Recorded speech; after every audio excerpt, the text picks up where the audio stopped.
Merry Christmas! So December 25th is right around the corner, and as part of our yearly tradition of enjoying the holidays, today's episode, 65, La Noche Buena y Navidad, will focus on how Christmas is celebrated in the Spanish-speaking country of Peru. So let's go ahead and get started.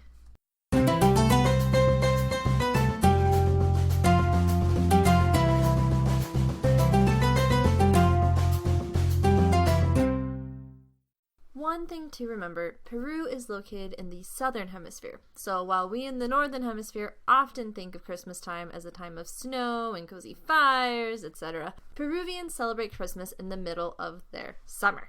Anyways, let's talk about the general Christmas festivities. So while there are many similarities between how Peru and the US celebrate Christmas, they also have their own unique holiday flair. For example, while some Peruvians will have Christmas trees, fake ones, not real, the real centerpiece of the holiday is the Nativity Scene.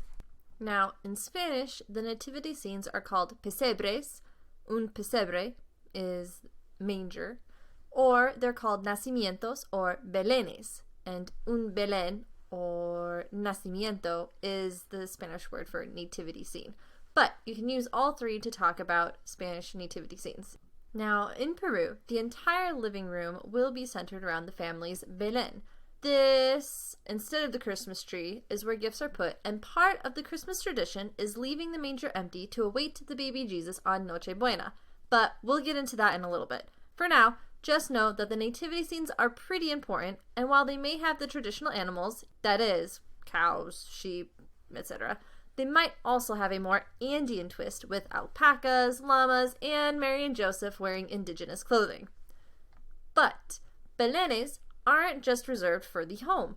Every city has its own large nativity scene placed in its main plaza, and vendors will set up shop there for the season, and people can visit with their families. Now, here are two interesting events that take place in various Peruvian cities. There's Untitled. I apologize if I butcher any of these, but this is a Quechua word for the selling of saints. And it's basically a Christmas market in Cusco that takes place on December 24th and 25th in the Plaza de Armas. And artisans from all over the country come to sell their crafts, generally related to Christmas, the saints, or other religious items. And there are also, of course, food vendors.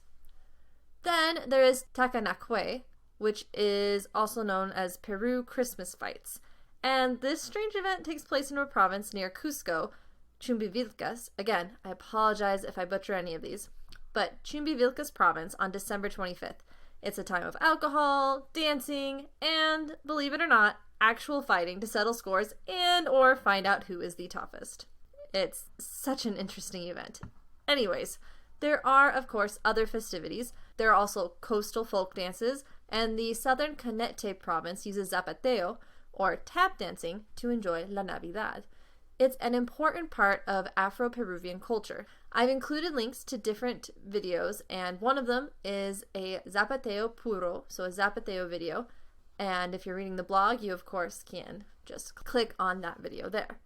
Now, some of the instruments involved in this style of music include una quijada de burro and cajon. The first one, the quijada de burro, is literally a donkey's jawbone. I was blown away when I first realized that. If you want to learn more about that instrument, like I did, check out the short video in my show notes. It is so cool. I've also included a link to a video on YouTube that highlights 3 key instruments for Afro-Peruvian music: el cajon, la cajita, and, of course, la quijada de burro. You can hear what all 3 sound like together for el festejo, which is an important Peruvian dance. I also found a video called Festejo de Navidad, which apparently is a traditional Afro-Peruvian Christmas carol, and of course have included a link to it in the show notes. Seriously, this entire segment sent me down such a rabbit hole, but it was too cool to pass up. I really hope you enjoyed this section as much as I did researching it. Now let's talk about La Noche Buena, a very important night in Peru. La Noche Buena is Christmas Eve. Literally, it means the good night. And this is when Peruvians have their big family Christmas party. It begins with a late night mass on December 24th called the Misa De Gallo, or Rooster Mass, Why it's called that, I have no idea. But it begins about 10 p.m. Afterwards, everyone returns home, and at midnight, the festivities begin. At the stroke of 12, someone, from what I've read, generally the youngest child, will place the baby Jesus in the manger. Everyone, and I do mean everyone, shoots fireworks off to celebrate the arrival of Christmas Day. This is also when you might toast the occasion with champagne, and the children will drink hot chocolate. And after they watch the lovely fireworks, or los fuegos artificiales, it's time to head back inside for dinner and gifts. Now, again, based on what I've read, this also might be when you place the baby Jesus in his manger. Now, Peru does celebrate Santa Claus, although I'm not sure just how similar their rituals are to those in the US. I could only find a few references, but it kind of sounds like he is the one who brings the gifts for the children. I'm not sure. If you have any more information, please let me know. Anyways, while children will go to bed after all of this, the adults will stay up later, potentially even greeting the Christmas sun. And so December 25th, Christmas Day, is mainly a day of relaxing, recovering, and spending a quiet day at home or out with family. After all of this, you might be asking, so what does this delicious Christmas dinner look like? Well, depending on where you're at in Peru, it could be turkey, pavo, or pollo a la brasa, which is grilled chicken, or lechon, which is roast suckling pig. Now, the most common dish seems to be turkey, but small coastal towns might instead prepare fish, and the Amazonian jungle communities will do wild chicken, and the Andean highlands will do pachamanca. Now, pachamanca is Quechua for earth oven, and you basically take your meat and vegetables and cook them via a covered hole in the ground. I recommend checking out a few of the links I've included in the show notes, where they explain the process while also giving you visual insights into the method and culture. It sounds delicious, and it looks amazing. Anyways, for side dishes, you might have applesauce, puree de papas, which is kind of like mashed potatoes, but it looks way creamier. I found a Peruvian recipe in Spanish. They also might have tamales, and I did find a recipe for Peruvian tamales with the option to practice your Spanish. But if you want to do a deeper dive on Peruvian Christmas food, I recommend checking out the post from Eat Peru, a food blog I literally just discovered while writing this episode. Did I subscribe to it? You betcha. Anyways, Eat Peru also has a delicious looking panettone recipe, which is kind of like a Christmas fruitcake, except that instead of the US fruitcake that no one ever wants to eat, the Peruvian fruitcake is a national favorite. This dessert originally comes from Italy, and it's filled with green and red dried fruits. Another festive dessert is alfajores, which are basically cookie sandwiches filled with dulce de leche, or, as it's called in Peru, manjar blanco.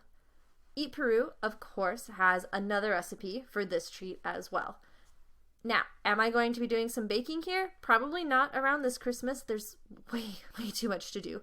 But I'm definitely printing out these recipes to try later, because how could you pass up panettone or alfajores? I can't. Anyways, moving on. While eating panettone, Peruvians will often drink hot chocolate. This is a bit different from what we're used to in the US. For one thing, it is much more flavorful. It has many spices, including cinnamon, cloves, and even star anise. Yes, Eat Peru also has a recipe for this, and I will include all of these recipes I'm mentioning, links to these recipes in the show notes. Now, on a side note, Peruvians really enjoy their hot chocolate. During the Christmas season, people will host chocolatadas, which are social events where people get together specifically to drink hot chocolate. The proceeds will sometimes help local causes, or these events will be a way to reach out and give to local, less well-off communities. It's a pretty cool idea. Lastly, Christmas in Peru doesn't actually end on December 25th. The actual end of the Christmas season is January 6th, known as Bajada de Reyes, or Epiphany. This is the day that people take down their decorations. And as you know from other episodes, Epiphany is when the three wise men come. So in Lima, the three wise men, aka three mounted and dressed up policemen, will ride through the city and bring gifts to the municipality of Lima in the Plaza Mayor.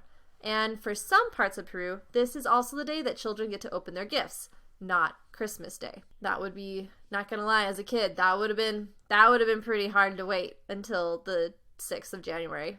I don't know how we would have done it. This pretty much concludes our trip through Peru's Christmas season. Please send me a note if you try any of the recipes. I'd love to hear from you how they turned out, were they delicious, and would you make them again?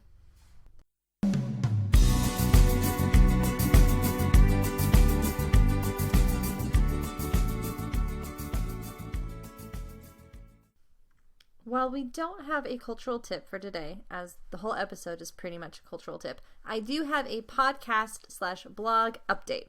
So, just as I did last year, I will be taking a break at the beginning of 2022 to work on episode ideas and other fun things.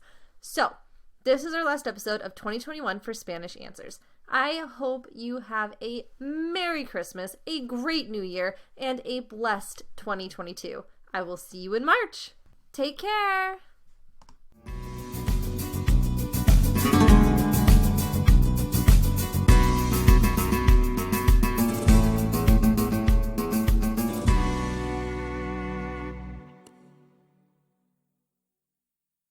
Well, that's all for today. Thank you so much for listening, and don't forget to check out the show notes for links to the resources I used for this episode.